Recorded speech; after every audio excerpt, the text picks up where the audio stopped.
Noong unang panahon, may isang maliit na isda na nagngangalang Rickoy. Nakatira si Rickoy sa isang magandang coral reef kasama ang kanyang pamilya at mga kaibigan.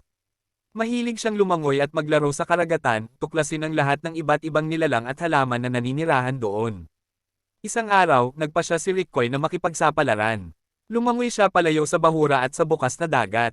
Nakita niya ang maraming iba't ibang bagay sa kanyang paglalakbay, kabilang ang isang malaking barko, isang grupo ng mga dolphin, at isang paaralan ng mga makukulay na isda. Habang lumalangoy si Rickoy, bigla siyang nakaramdam ng malakas na agos na humihila sa kanya. Sinubukan niyang lumangoy laban sa agos, ngunit ito ay masyadong malakas. Siya ay hinihila papalayo sa kanyang tahanan. Sa wakas, nagawang lumangoy ni Rickoy mula sa agos at pabalik sa reef. Siya ay pagod at natatakot, ngunit masaya rin siyang nakauwi kasama ang kanyang pamilya at mga kaibigan.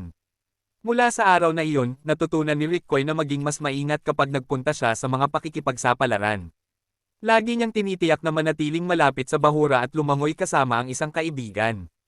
At hindi niya nakalimutan ang aral na natutunan niya tungkol sa kapangyarihan ng karagatan.